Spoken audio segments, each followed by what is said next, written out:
Boa noite a você de casa. Agora o NTV News. Caso Madalena Gordiano. Advogados chegam a acordo em ação trabalhista e mulher mantida em situação análoga à escravidão, segundo o Ministério Público, vai receber apartamento e carro da família Rigueira. Beia Savassi é ouvida pela CPI da Copasa. Vice-prefeita, à época de assinatura do contrato com a Copasa, disse que não participou de acordo. O vereador chama ex-prefeito de mentiroso e pede que Antônio do Vale seja convocado de novo à CPI. A gente vai mostrar também que cartódromo está em mau estado. Há 2 anos sem poder ser utilizado, o local é alvo de vândalos. Você vai ver a espera sem fim e a família de um idoso internado na UPA espera de vaga para cirurgia, reclamam de descaso e que não tem R$70 mil para pagar pelo procedimento com o mesmo médico na rede privada. A gente fala também de Estatuto da Criança e do Adolescente, que completa 31 anos. Em Patos de Minas tem sido utilizada com frequência para a pandemia para combater o abandono intelectual, viu? A gente mostra também na edição do NTV News de hoje que Patos de Minas não registrou morte por Covid nesta terça-feira, mas a ocupação em leitos clínicos na rede particular volta a enfrentar colapso. Prefeito de Varjão de Minas diz que volta às aulas sem imunização de todos os educadores contra a Covid é arriscada e mantém a suspensão.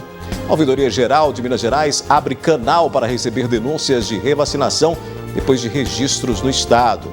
Tem ainda a análise da notícia e muito mais informações a partir de agora no NTV News.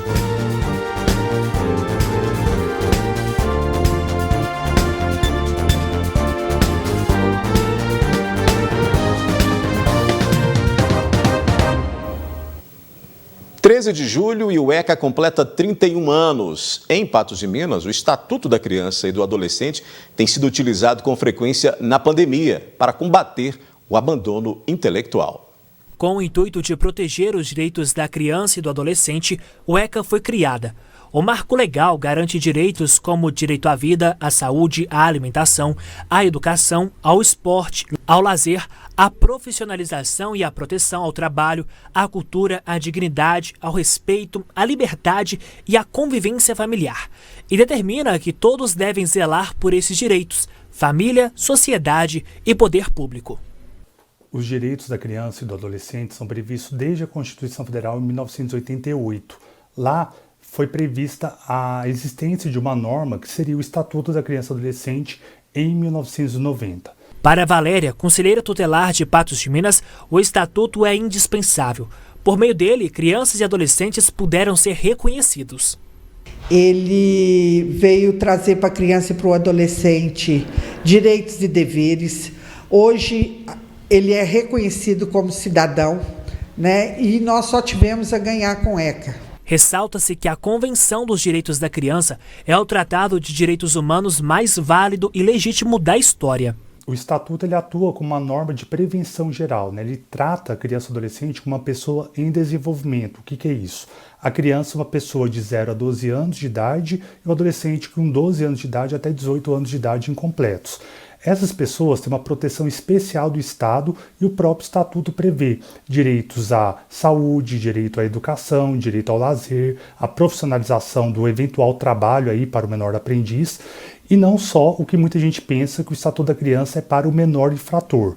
Existe essa parte, mas o Estatuto ele é muito maior do que isso e ele visa a efetivar essas garantias fundamentais que estão previstas na Constituição e necessitam de políticas públicas para serem adequadas a essa realidade. Nesta pandemia, o ECA foi usado principalmente para combater o abandono intelectual.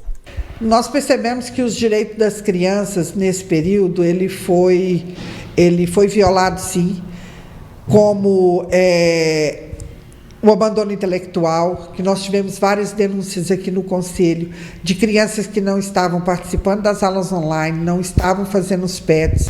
É um abandono intelectual porque a gente entende que a família abriu mão de estar cobrando, de estar pedindo, e o ECA deixa claro que é um direito da a escola, a criança tem o direito de ir e vir, a criança tem o direito de brincar e de conviver com a comunidade, onde isso foi cerceado durante essa pandemia. Os direitos da criança e adolescente que está no ECA, eles são muito claros, são eficazes e são permanentes. Quer dizer que isso não vai haver mudança, a não ser que seja uma nova lei feita e aprovada pelo Senado, Presidência da República, mas hoje, se o ECA for aplicado na íntegra, as nossas crianças têm os deveres e têm os direitos todos previstos no Estatuto. 3 pessoas foram presas na noite desta segunda-feira suspeitas de roubar uma relojoaria na rua Ponte Chique, no bairro Nova Floresta. Outro suspeito conseguiu escapar da polícia.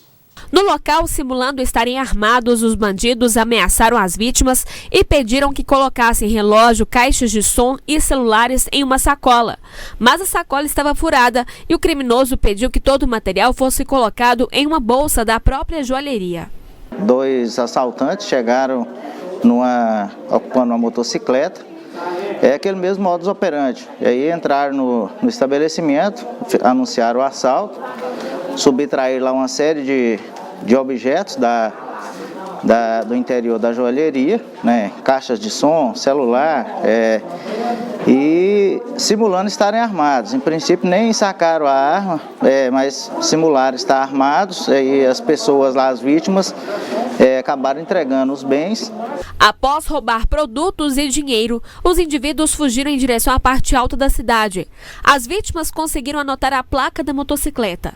De posse das características, a Polícia Militar descobriu que 4 indivíduos participaram da ação. Durante os rastreamentos, 3 homens de 19, 21 e 25 anos foram localizados e presos no bairro Jardim Esperança. Com eles, a Polícia Militar conseguiu recuperar boa parte dos produtos furtados, sendo 4 caixas de som, um relógio, celulares, além de R$120. Também foram encontradas uma réplica de pistola e a motocicleta utilizada na ação. Ainda durante os levantamentos, os militares descobriram que a moto apreendida foi furtada no dia 9 deste mês, no bairro Belvedere. Recuperar a maioria dos produtos que foram roubados e também foi recuperada uma motocicleta que havia sido furtada em data pretérita. Também com esses autores aí, suspeitos, foi encontrado um simulacro de pistola. Os 3 presos já possuem passagens policiais. 4º suspeito foi identificado. São todos eles já dados aí no mundo criminal, já com várias passagens diversas. E mais uma vez aí, gente, um esforço conjunto aí, as equipes estão de parabéns, as equipes envolvidas. Tivemos aí esse êxito em estar efetuando essas prisões. As diligências continuarão e eu penso que é questão de tempo só para a gente conseguir efetuar a sua prisão. Daqui a pouco a gente mostra que o prefeito de Vargem de Minas diz que volta às aulas sem imunização de todos os educadores contra a Covid-19 é arriscada e mantém a suspensão. E mais detalhes do projeto de lei aprovado pelos deputados mineiros para maior controle social sobre os contratos e parcerias do Estado com a iniciativa privada. O projeto de lei sobre como devem ser as parcerias do Estado com o terceiro setor foi aprovado pelos deputados mineiros na reunião desta segunda-feira em primeiro turno. Pelo texto do deputado professor Cleiton, serviços essenciais como a saúde e a educação não devem ser transferidos para a iniciativa privada, mas sim administrados pelo governo do Estado. Assim, inviabilizaria a administração do Hospital Regional Antônio Dias, por exemplo, por uma organização social. O projeto de lei 1088, de autoria do deputado professor Cleiton, gerou polêmica e muitas discussões entre os deputados. A proposição inicial era para ampliar o controle sobre contratos entre o governo de Minas e entidades do terceiro setor, como as organizações sociais, OS, as organizações da Sociedade Civil de Interesse Público, OCIP, e os Serviços Sociais Autônomos, SSA. Entretanto, houve alterações no texto. Pela proposta, serviços essenciais como saúde e educação podem ter a colaboração da iniciativa privada, mas devem ser administrados pelo governo. Nós temos um patrimônio chamado Fundação Hospitalar do Estado de Minas Gerais. Por isso, em nome dos 20 mil servidores da FEMIG, eu peço a aprovação desse projeto. Em nome de um modelo de Estado que preserva aquilo que é público, eu peço a aprovação desse projeto. Quero lembrar também que a emenda do deputado Eli Tarquínio, ela diz o seguinte: o impedimento do termo de colaboração que importe na gestão ou direção do ensino regular. Porém, não impede a cooperação, não impede a atuação da rede privada. Só não permitirá que empresas privadas façam gestão daquilo que é público. Para o líder do governo Zema na Assembleia Legislativa de Minas Gerais, há exemplos de sucessos em OS. É contrário ao projeto, porque não dá para generalizar quando o assunto é saúde e educação.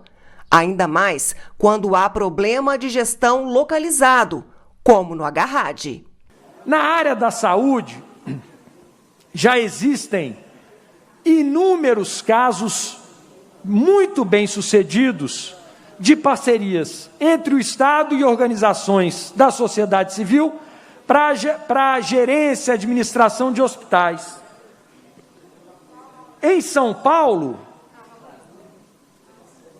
mais de 100 unidades já são hoje geridas por organizações da sociedade civil. Goiás e Santa Catarina também o fazem e adotam esse modelo que se mostra muito mais eficiente. Isto pode ser discutido na mesa de forma clara a questão do Hospital de Patos de Minas. Mas nós vedarmos de maneira geral esta questão é temeroso.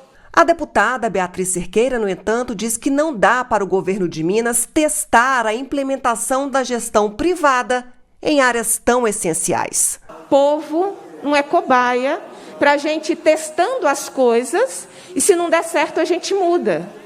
Não é possível lidar com o direito à saúde e o direito à educação, cujos prejuízos, se der errado, são irremediáveis, tanto na área da educação quanto da área da saúde, para que, se não der certo, a gente muda. Não é assim que a gente faz com políticas públicas tão essenciais que dizem respeito ao direito à vida e o direito à vida com dignidade através da educação. O deputado Eli Tarquínio reforça que o trabalho desenvolvido por uma OS em gestão hospitalar pelo Brasil é desastroso e que é dever do Estado garantir e gerir com qualidade educação e saúde. O Estado não pode dar um atestado claro da sua ineficiência para administrar a vida do povo, administrar a vida dos pobres, porque tudo que é iniciativa privada, ela visa lucro. Não podemos acreditar em Papai Noel nessa hora. E as relações da maioria das OS com o governo são espúrias, porque o empresário não entra nisso sem lucro. Ele tem lucro. E o lucro nosso, sendo o Estado, é salvar vidas. Para o conselheiro de saúde, a expectativa é de aprovação em segundo turno, pois não dá para admitir, diante as experiências, que a rede FEMIG seja administrada por uma OS. Porque nós sabemos que o Agarrad seria a porta de entrada. Hoje você começa pelo Agarrad, né, terceirizando a gestão, colocando organizações sociais, e logo depois você expande para toda a rede FEMIG. Não podemos dispersar, nós não podemos baixar a guarda, porque ainda tem outra votação, e a que vale mesmo é a segunda votação, que a gente espera que aconteça ainda essa semana. O prefeito de Varjão de Minas, Walter Pereira Filho, publicou um decreto que suspende a volta das aulas presenciais no município. Só depois que os educadores receberam a segunda dose é que o retorno será autorizado. A previsão é de que isso ocorra ainda em 6 de setembro. Em Varjão de Minas, o prefeito preferiu garantir a imunização completa dos servidores da educação antes de autorizar o retorno presencial de alunos na sala de aula. Isso para evitar que escolas sejam fechadas com notificação de casos positivos. Nós não queremos arriscar, nós não queremos começar e ter que parar. Então, por isso, nós não iremos começar para ter que parar. Nós vamos ter certeza que os nossos profissionais de educação estejam todos vacinados. Então, eu acredito que até 6 de setembro, todos os nossos professores já estarão vacinados com a segunda dose. Entretanto, as aulas presenciais podem ser antecipadas, dependendo do ritmo da vacinação. podemos dar continuidade se caso todas as pessoas ainda não estiverem imunes. Mas, de início, a princípio, agora nosso decreto, retornaremos às aulas 6 de setembro. O governo de Minas repassou a Varjão de Minas 4.833 vacinas contra a Covid, 44% das doses necessárias para imunizar a população adulta. 18% completaram o esquema de proteção. Primeira dose já foram aplicadas 3.185 doses e a segunda 1.281 doses, ou seja, apenas 18% que está imune e 70 dose única. Até esta terça-feira, há 15 casos ativos de Covid-19 em Varjão de Minas. Nós estamos aqui com 728 casos confirmados, ou seja, 10% da nossa população já pegou Covid. Nós temos 19 óbitos, um paciente hospitalizado e 14 recuperando em casa. Varjão de Minas tem ao todo cerca de 1.500 estudantes. O decreto para a suspensão das aulas presenciais até a vacinação de todos os servidores da educação com a dose de reforço vale tanto para as 4 escolas do município e uma da rede estadual. Nós fizemos esse decreto pensando nos nossos profissionais da educação, os nossos professores, nossos educadores e também os nossos alunos, que às vezes o aluno está imune, mas ele possa pegar o vírus e contrair os seus parentes em casa. Então, por isso que nós baixamos esse decreto, para a gente ficar com segurança, para que nós possamos dar continuidade nesse trabalho que a gente vem fazendo, porque essa pandemia não é brincadeira, veio e a gente tem que aprender a conviver com ela. Daqui a pouco a gente fala sobre o rock. Tem dia para comemorar um dos estilos de música mais ouvidos no mundo. E há 2 anos sem poder ser utilizado, o cartódromo de Patos de Minas é alvo de vândalos. A gente mostrou na edição do NTV News que 13 de julho é dia do Estatuto da Criança e do Adolescente e também do rock e do cantor. Afinal, um dos estilos de música mais ouvidos no mundo merece ser celebrado, assim como quem o embala e tantos outros ritmos. 2 datas comemorativas extremamente musicais são celebradas em 13 de julho, o Dia Mundial do Rock e o Dia do Cantor. A primeira comemoração é sobre o gênero mais revolucionário, controverso e perene da história da música. O rock and roll surgiu na década de 50 por meio da mistura de 2 gêneros musicais norte-americanos, blues e country. Os ingredientes básicos para uma boa canção de rock são as guitarras distorcidas, contrabaixos, baterias e, claro, os cantores, que dividem a tão especial data. Rock não é só música, rock é um estilo de vida, é uma energia, é uma força que está aí há 70 anos. O rock é um estado de espírito, quando você está nervoso, você ouve uma música mais nervosa. Quando você está de boa, você ouve alguma coisa um pouco mais calma. E ele vai interagir com o seu humor o tempo inteiro. E eu acho que a grande magia do estilo é essa. Músico desde os 11 anos de idade, o guitarrista, cantor e produtor musical Moisés Martins começou a se apresentar na noite com apenas 14 anos. De lá pra cá, ele consolidou uma carreira permeada por rock and roll e chegou a tocar até mesmo para o cantor Gustavo Lima. Em Patos de Minas, o músico integrou a banda Black Dog e mais recentemente o projeto Blues Machine Society. Para ele, o estilo está sempre se reinventando e não irá desaparecer tão cedo.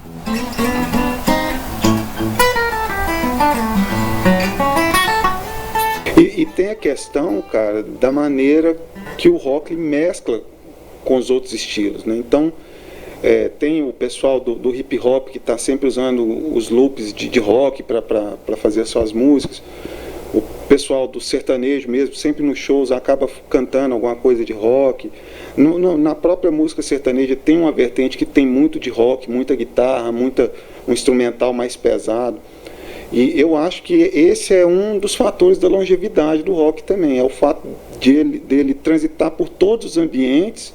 Lisandra respira música e vive do ofício realizando shows, ensinando música e até mesmo vendendo composições musicais.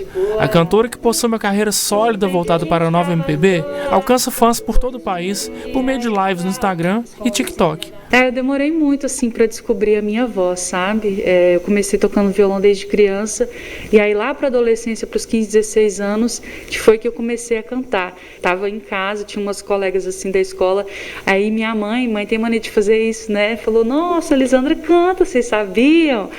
E aí ninguém sabia. Aí eu cantei nesse dia pela primeira vez, só que aí eu cantei virada de costas, assim, de tanta vergonha. Então, desde essa época, assim, eu venho descobrindo a minha voz. Para a cantora, a música tem um poder transformador, e uma das maiores experiências foi vivenciada em um show ocorrido no palco do Sesc Senat durante o lançamento de um disco.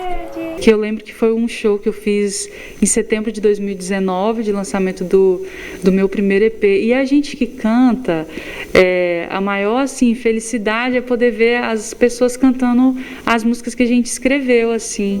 Então esse momento acho que eu vou levar para sempre assim comigo, que foi o pessoal que estava lá no teatro, né, no show, cantando o refrão junto comigo de uma música minha que se chama Varanda. E aí tava escuro assim e tal, e todo mundo com a lanterninha do celular, e todo mundo assim, eu nem escutava a minha voz direito, escutava só a voz da galera. Então assim, foi um momento bem especial para mim. Ou será tarde pra não dizer que sim, eu tô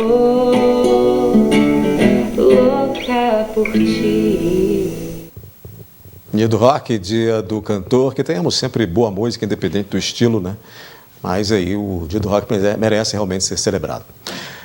A gente muda de assunto porque há 2 anos o cartódromo de Patos de Minas não pode ser utilizado para corridas esportivas. Enquanto segue aí sem a utilidade, o lugar está sendo alvo de vandalismo. A pista do cartódromo de Patos de Minas foi construída em 2011.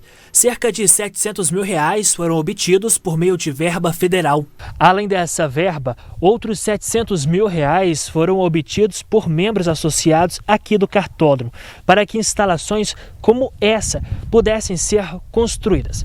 No entanto, há aproximadamente 2 anos, este lugar não é utilizado pelos próprios membros ou outras pessoas da sociedade que pudessem usufruir os karts. Isso devido a questões com o Ministério Público. Hoje nós estamos com a pista interditada 2 anos, praticamente, devido à nossa política de Patos. Patos de Minas não funciona área de turismo. Com isso, o local é administrado da maneira que pode. E devido à falta de investimentos, o local é alvo de vândalos. No dia 28 de março deste ano, câmeras de segurança flagraram estes 2 veículos, possivelmente que teriam participado de um furto no local. E nessa segunda-feira, um incêndio afetou parte da estrutura. Eu fiquei sabendo por vizinhos. Me ligou, até foi o pessoal da NTV, né, que me ligou, que se eu estava sabendo de algum incêndio que deu. O incêndio lá é criminoso, como sempre. Então, o espaço lá em cima, o capim está muito seco, todo ano acontece isso. Inclusive tem o portão da entrada lateral, foi roubada, isso está filmado. Até foi passado para o pessoal da rádio e tal, para fazer um comunicado. Os tampões do esgoto foram roubados, que são parafusados no chão. Pode, não eu, qualquer um adulto, uma criança que anda, que vai na pista para andar, vai entrar dentro do cartódromo, ele pode ir lá, se for lá à noite, pode um adulto, qualquer um, pode pisar e cair e quebrar a perna. Infelizmente, não tem condições de ficar mantendo. Uma proposta para que o cartódromo seja transferido de local foi feita, porém seria inviável. Temos uma proposta da prefeitura em tirar o cartódromo de dentro da área do centro, que é do bairro do Alto Limoeiro. Porém, quer nos levar para o aeroporto, seria um local ideal. Porém, tem outro local que seria na Barra da Sombra, seria quase que chegando em Guimarães já. Isso é inviável. Por quê? Hoje, se o espaço é multiuso, eu uso para kart, para corrida de bicicleta, o ciclismo, o atletismo.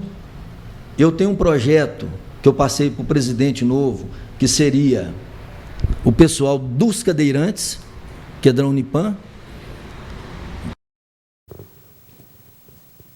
Já aqui no NTV News, a gente tem análise da notícia. Patos de Minas não registra morte, mas ocupação em leitos clínicos na rede particular volta a enfrentar colapso. A Ouvidoria Geral de Minas Gerais abre canal para receber denúncias de revacinação depois de registros no estado. É hora da análise da notícia, você já percebeu aqui do meu lado, Gui Boaventura, para a gente fazer então a análise de todos os fatos que aconteceram hoje em Patos de Minas, na região, em Minas Gerais e no Brasil. Gui, boa noite. Boa noite para você, Odaí, boa noite ao nosso telespectador. E a gente começa com os números da Covid-19, vamos colocar o boletim na tela, porque nessa terça-feira, Patos de Minas confirmou mais 33 casos da Covid e o município se aproxima aí de 15.500 registros, né, com 14.658 pessoas tratadas. Hoje não houve registro de mortes, né, neste informe. Nesses números aí a gente observa que há 276 casos ativos, menos que ontem, né? E mesmo o número de internados em Patos de Minas, Gui.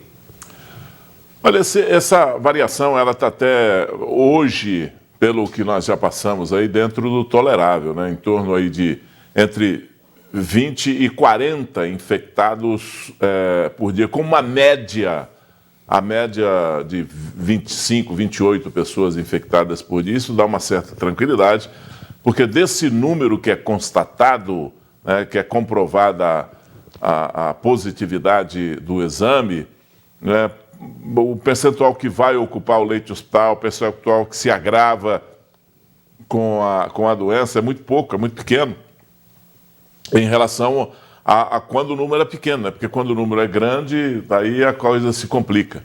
Mas nós estamos vivendo um momento de declínio. Aliás, o Brasil está vivendo esse momento de declínio em relação à contaminação. Agora, a grande gana é a perseguição para achar onde está localizado, ou onde estão localizados os nichos da variante Delta. Vamos colocar na tela também o nosso boletim do comparativo de leitos, Gui, porque com relação à ocupação hospitalar, mais uma internação que ontem, né, somados aí pacientes da cidade e outras 73 ao todo, está ali na nossa tela, nesse nosso boletim, ontem 72, hoje 73. Entretanto, Patos de Minas volta a enfrentar colapso e não tem leito clínico em hospitais particulares. Essa variação, ela, de ontem para hoje, ela não foi tão ruim assim, porque ela esteve abaixo, ela esteve até nos 92% de ocupação, e parece que teve até um pouco abaixo, na casa dos 70% em determinado momento do dia de hoje, ontem e hoje.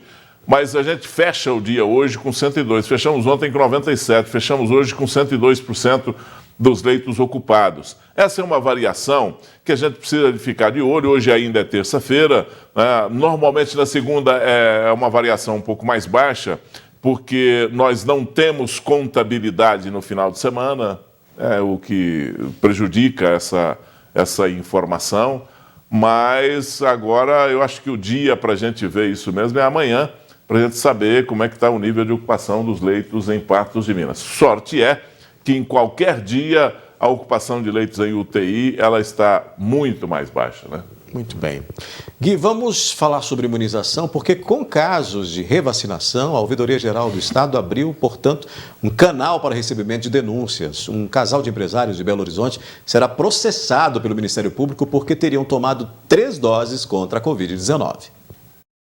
Segundo a denúncia anônima recebida e investigada pelo Ministério Público, Terezinha Gel Rodrigues, que é dona de uma joalheria na capital mineira, e o marido Jaques Rodrigues, proprietário de uma empresa de engenharia, teriam recebido 2 doses da Coronavac em Belo Horizonte. Depois, foram à cidade de Rio Novo, na zona da Mata Mineira, e tomaram 1 dose da Pfizer. Entretanto, segundo o Ministério Público, a revacinação compromete o Plano Nacional de Imunização, pois desvia doses que deveriam ser direcionadas a outras pessoas. É uma fraude e prejudica a coletividade, configura crime de estelionato. A pena prevista para esse crime é de reclusão de 1 a 5 anos, acrescida de 1/3 por ser praticada contra o poder público, além de multa. A Ouvidoria Geral do Estado abriu um canal para que sejam feitas denúncias sobre casos de revacinação. Basta acessar o site ouvidoriageral.mg.gov.br/canal-coronavírus. Pela página, também é possível fazer reclamações. E o órgão reforça: não é a quantidade, é a dose certa que protege contra a Covid-19. A vara única da comarca de Rio Novo, onde Terezinha e Jacques têm uma fazenda, pediu tutela antecipada para impedir que o casal seja imunizado com a segunda dose da Pfizer, sob pena de pagarem multa de R$1 milhão. O Ministério Público também pediu que cada um seja multado em 500 mil por dano moral coletivo e 500 mil por dano social. Sobre a ação penal, há a possibilidade de acordo. Segundo o MP, dados das Secretarias Municipais de Saúde de Belo Horizonte e Rio Novo permitiram comprovar que o casal recebeu 3 doses contra a Covid-19. E isso não é o único caso, viu? De acordo com o Ministério Público, um casal de Viçosa, na zona da Mata Mineira, também é investigado após ter sido imunizado com 3 doses na cidade. 2 da Coronavac e uma da Pfizer e uma dose da AstraZeneca no Rio de Janeiro. O inquérito ainda está em andamento, meu caro Gui Boaventura. No momento em que as pessoas estão aí desesperadas, à espera da imunização, há quem corra o risco e, inclusive, promova um verdadeiro turismo, né, vacinal, indo para outras cidades e vacinando além do que é recomendado aí pelas autoridades em saúde. Né? Nós temos regras, leis no Brasil extremamente permissivas, né? No Brasil se permite tudo, porque uma pessoa que faz uma coisa dessa aí, ela tem que estar sumariamente presa, segregada. Tem que ser tolhido o direito de... Gui, mas o direito de liberdade é um direito sagrado, é sagrado para quem considera a regra sagrada, a lei sagrada. É por isso que nós não temos respeito às regras. Porque você pega um casal desse aí, fazendeiro, gente abastada, gente que tem dinheiro, você vai pagar uma multa de R$500 mil. Quem é que não gostaria de ter o dinheiro para pagar R$500 mil para se livrar de vez da ameaça de se contaminar com o coronavírus? Qualquer pessoa que tivesse esse dinheiro pagaria e pagaria satisfeito. Então, isso não é uma punição, sabe? Isso é uma permissão para as pessoas fazerem esse tipo de coisa. O Brasil tem que mudar. Gui, vamos fazer uma parada rápida, então, aqui no News. Já a gente volta com mais assuntos. Bea Savassi disse à CPI que não participou da assinatura de contrato com a Copasa enquanto era vice-prefeita. Família de idoso internado na UPA, espera de vaga para cirurgia, reclama de descaso e não tem R$70 mil para pagar pelo procedimento com o mesmo médico na rede privada. Em segunda audiência, advogados chegam a acordo em ação trabalhista no caso Madalena Gordiano. Há uma semana, o jornalismo da NTV tem acompanhado o drama do seu Lacerdino. O idoso está internado na UPA à espera de uma vaga pelo SUS para fazer uma cirurgia. A família está mobilizada, mas não tem condições de pagar pelo procedimento na rede particular e como o mesmo médico, né? Entretanto, cobra das autoridades municipais de Patos de Minas uma resposta, pois o caso de Lacerdino só está piorando. O caso do Lacerdino Gonçalves Pereira é urgente. O idoso de 74 anos precisa fazer uma cirurgia para conter uma infecção na prótese colocada na perna. A família está desesperada. O Mauro é genro de Lacerdino. Veio com a esposa de Sorriso, no Mato Grosso, para acompanhar a situação. Nós viajamos 2 dias sem parar, dirigindo de lá aqui para chegar para ver o que a gente conseguiria. Ele tem urgência de ser operado e tem que tirar a prótese, segundo ele, palavras dele, e que ele está com um nível muito alto de infecção, de bactéria, e se isso pode levar ele à morte a qualquer momento. Lacerdino está internado na UPA à espera de uma vaga para a cirurgia desde 6 de julho. Uma angústia que só aumenta cada vez que um pedido de transferência é negado. Já foram pedidos 4 vagas aéreas, até agora nenhuma vaga saiu, todas as vagas foram negadas. Eu tive contato com o André, o assessor do Falcão, ele falou comigo simplesmente que ninguém pode fazer nada, que tem uma fila, que essa fila precisa ser seguida e que tem casos mais graves do que ele. Sim, pode ser que tenha casos mais graves do que ele, mas não pode simplesmente deixar as pessoas morrer, ficar de braços cruzados e não fazer nada. Segundo a família, o médico que atendeu o seu Lacerdino no particular também atende na rede pública. Emitiu laudo sobre a necessidade do procedimento cirúrgico. Entretanto, estaria havendo recusa para operá-lo pelo SUS e a família não tem condições de pagar R$70 mil. Porque ele médico também do regional, e dependendo dele, se ele tivesse boa vontade, ele já teria pedido aceitado, porque a UPA está mandando solicitação de internação, transferência para o regional diariamente, e ele é um dos médicos lá do regional, e ele se recusa a aceitar a internação do seu Lacerdino no regional, alegando que ele não pode furar fila. Hoje ele falou para a Selma no telefone que nós estamos fazendo pressão através da mídia e que isso está prejudicando ele. Ele está vivendo à base, às custas de remédio para dor, e dor forte, porque só quem tem uma prótese fora do lugar pode imaginar o que é uma dor dessas, tá? Então eu gostaria de saber desse médico aí, e ele está na mão dele a vida do nosso Lacerdino. Para a família se virar nos 30, vender casa, vender porco, galinha, para pagar a cirurgia de forma particular. Isso é nojento, tá? Isso é nojento, essa atitude. A família quer uma ação das autoridades, uma resposta para um homem que precisa de uma cirurgia e ser tratado com dignidade.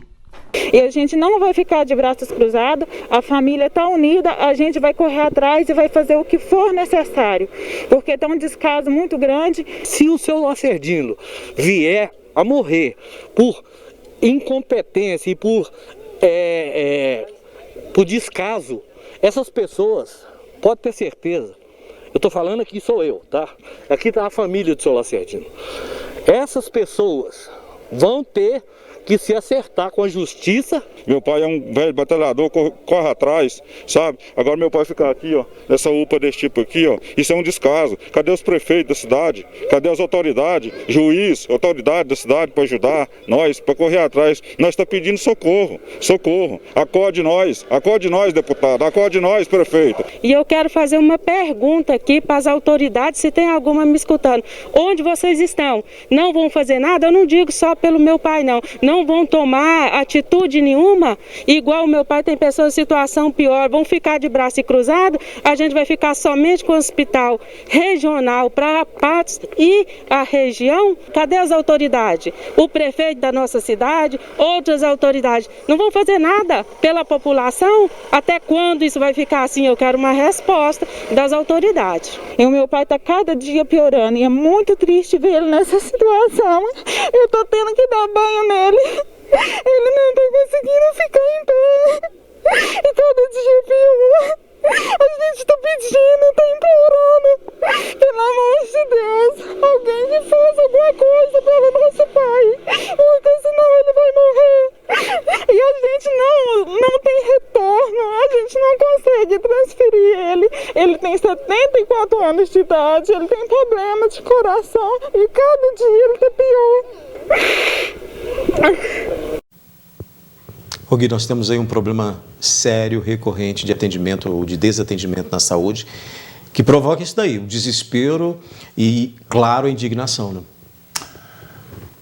Olha, é difícil falar sobre esse assunto sem se emocionar. Hoje eu falei disso e me emocionei muito. Tanto é que saí hoje pela rua e as pessoas estavam comentando comigo que eu me emocionei, que eu... Mas não, como é que você não se emociona e como é que você não se envolve com uma situação dessa? E hoje eu fiz uma comparação com 1 bilhão e 600 milhões de reais que foram dados para a Assembleia, ou a Assembleia foi lá e aquinhoou-se desse dinheiro para fazer política. Só para fazer política, para mandar dinheiro para os municípios. Dinheiro que será bem-vindo. Mas será que pegar esse dinheiro que era da indenização da Vale e colocar para resolver esses problemas de saúde no Estado, e eu não estou falando só de Patos e Minas, não, no Estado. O que adianta, eu faço uma pergunta para você que está nos assistindo, o que adianta o Estado mandar para cá, ou a Assembleia mandar para cá 7 milhões de reais desse dinheiro e deixar o seu Lacerdino morrer numa cama lá na UPA? É justo isso? Tem o dinheiro. o seu Lacerdino não consegue pagar a sua cirurgia. O Estado tem o dinheiro, mas esse dinheiro não é para a saúde. Poxa, o dinheiro está no caixa e uma pessoa vai perder a vida. Quanto é que vale a vida de uma pessoa? Quanto? Quanto vale a vida de uma pessoa? Dá para valorar isso aí? Não tem jeito. E o seu Lacerdino corre o risco de morrer por falta de uma atitude. Porque se tiver uma autoridade na cidade que quiser tomar uma atitude, salva essa vida. Porque o seu Lacerdino é um problema numa prótese, sim, infeccionada com bactéria, e pode virar uma sepsemia, uma infecção generalizada, e mata o seu Lacerdino em 2, 3 dias. Todo mundo sabe disso.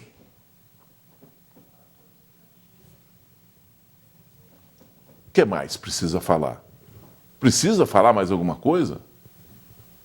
A situação é essa. Falta iniciativa, boa vontade, vontade política para para solucionar esse tipo de coisa. É um patense que está lá em cima de uma cama na UPA, agarrado na mão da morte. É revoltante, né?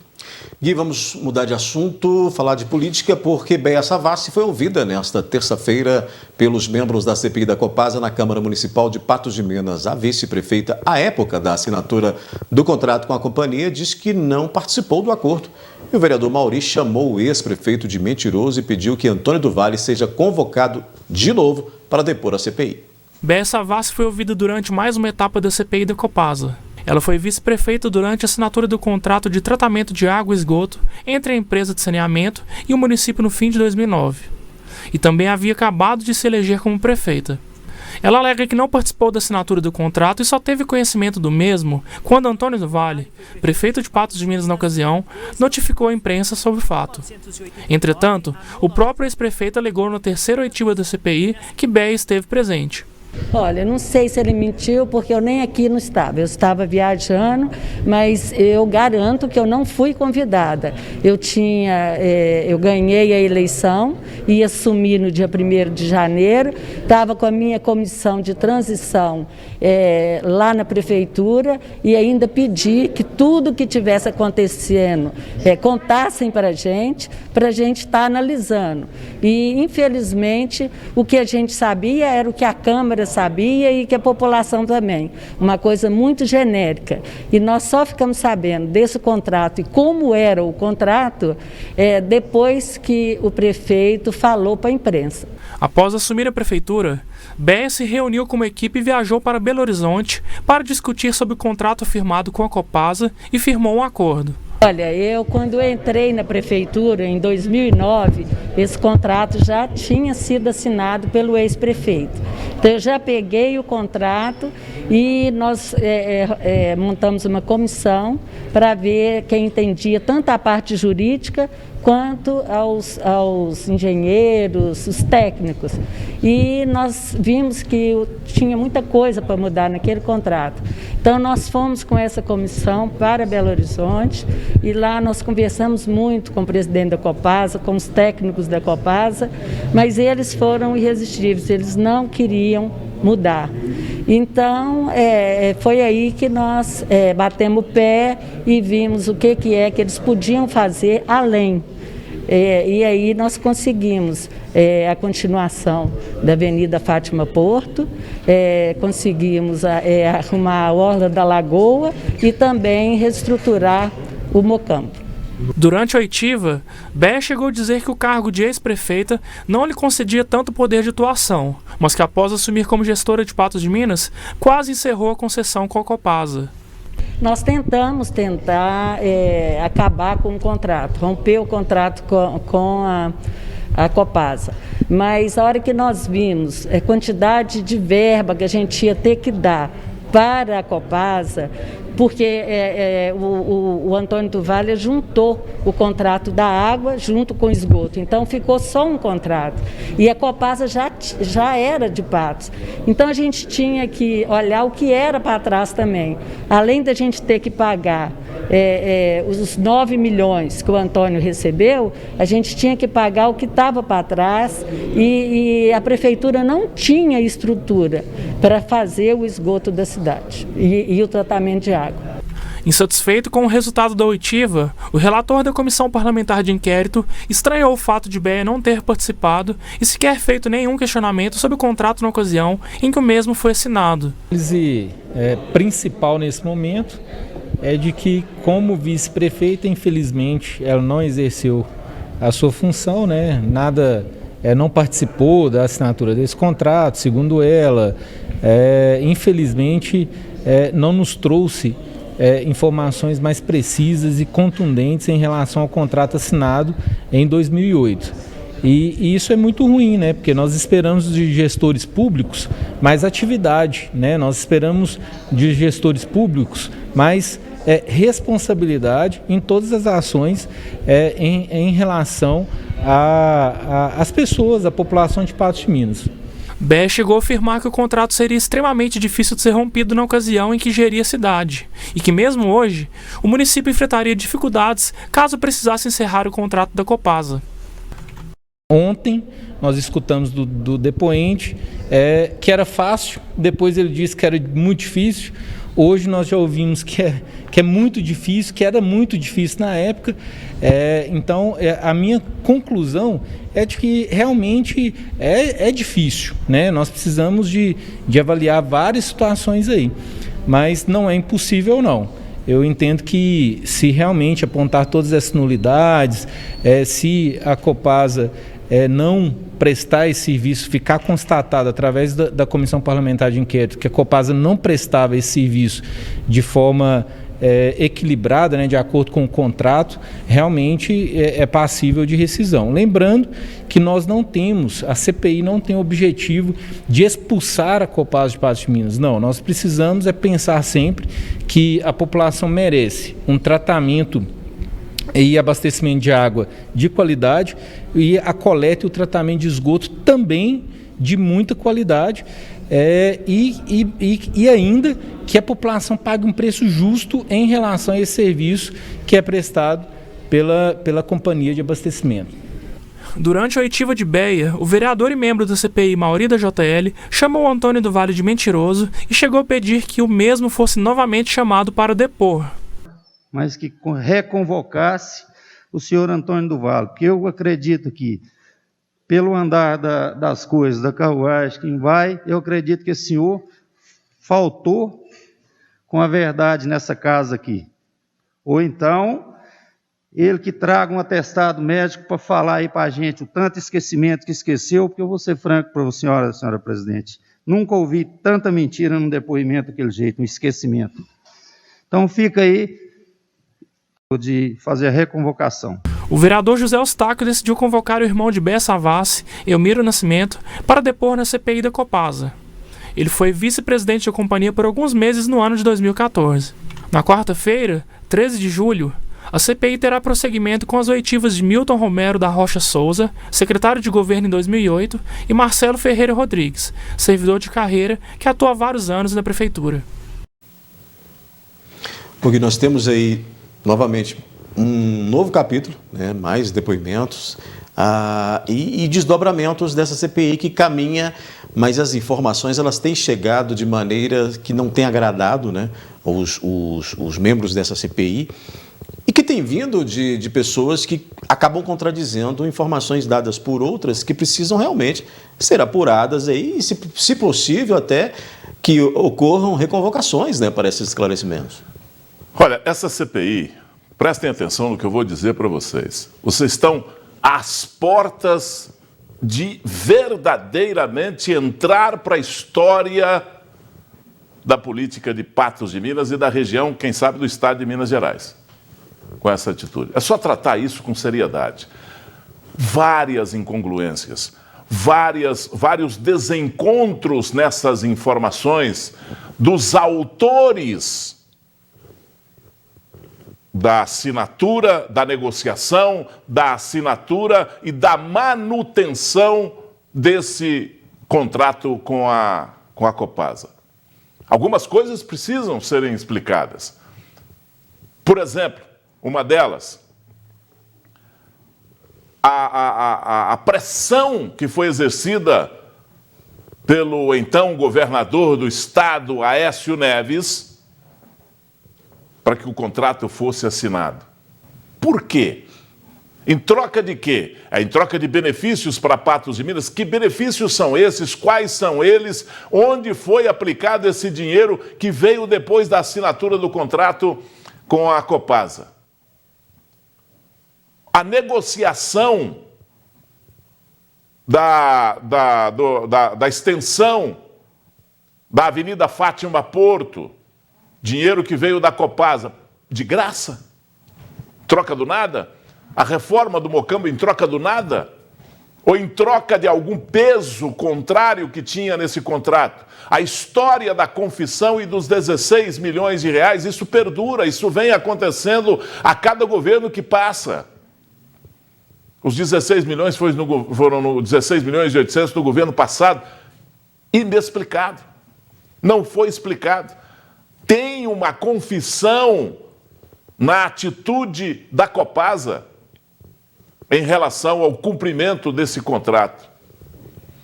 Então, senhoras e senhores, vereadores que fazem parte da CPI, vocês podem fazer história. Vocês podem revolucionar a credibilidade na política, tratando todos esses assuntos e destapando todas essas incongruências, todos esses desencontros nos depoimentos e no que foi apresentado até agora na CPI. Para a mão dos senhores. Com a palavra, a CPI. Muito bem, vamos falar do caso Madalena, Gui. Nesta terça-feira, houve a segunda audiência na Justiça do Trabalho em Patos de Minas e advogados chegaram a um acordo. É o desfecho da primeira ação, né, da mulher que foi mantida em situação análoga à escravidão. E a Paula Mota tem aí mais informações. Boa noite, Odair. Boa noite ao pessoal de casa. Essa foi a segunda audiência de conciliação na Justiça do Trabalho do caso da Madalena Gordiano, que foi resgatada em 2020 em situações análogas à escravidão em um apartamento aqui de Patos de Minas.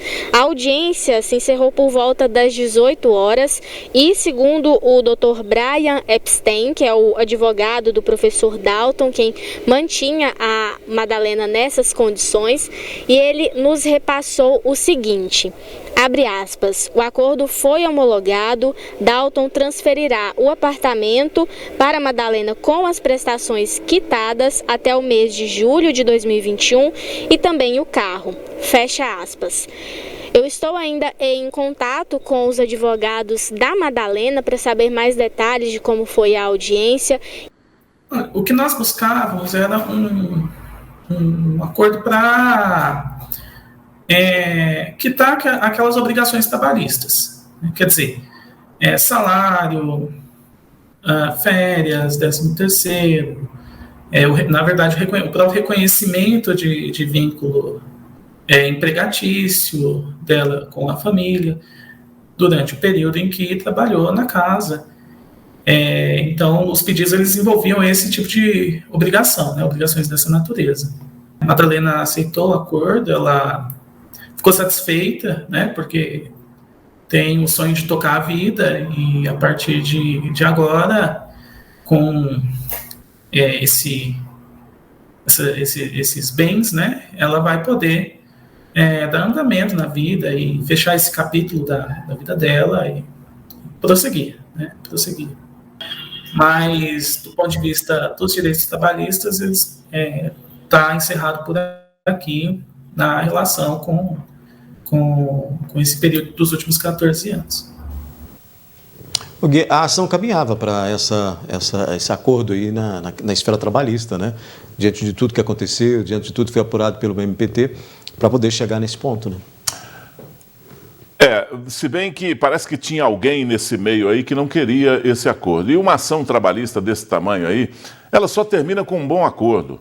Ou, aliás, até com um mau acordo, se for possível, é melhor do que uma boa demanda que ia demorar muitos anos. E aquele detalhe, justiça tardia não é justiça, né?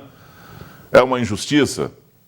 Então a Madalena ia ficar sem receber, ia ficar sem colocar a mão no que a justiça acha que ela tem direito, e isso não seria, aos olhos de todos que estão acompanhando isso aí, uma justiça. Então, a melhor coisa que deveria acontecer realmente era um acordo, mesmo porque o que garantia esse acordo era o que estava sendo oferecido à Madalena como pagamento dessa dívida. Porque, além do que estava sendo oferecido, o réu não tinha patrimônio para garantir isso aí. Não tinha patrimônio, não tinha ganho que pudesse ser arrestado, não tinha salário mais na universidade ou na faculdade. Então, ou abraçava-se isso aí, ou ia tocar-se uma demanda que poderia demorar aí 5, 10, 15, 20 anos. E aí a Madalena não iria receber, correria o risco de não receber, de perecer antes de receber o que lhe era devido ou o que lhe era de direito. Então, a melhor solução para uma pendenga como essa aí é um acordo. Bom, mais ou menos, mal, mas o acordo é o que põe o ponto final nessa história. A Madalena vai viver a sua vida, a Madalena vai tocar a sua vida e o réu também vai tentar se recuperar de uma outra maneira. Muito bem. O Gui, com essa a gente fecha a nossa análise de hoje, lembrando que amanhã, de volta, né? Aqui no News, mais cedo você está de volta aqui, que é ao meio-dia, nesse mesmo estúdio, só que do lado de lá, apresentando o programa Gui Boaventura. Estarei lá, meio-dia, esperando por você. Obrigado, Odair, boa noite para você, boa noite para o nosso telespectador. Boa noite para você e até amanhã.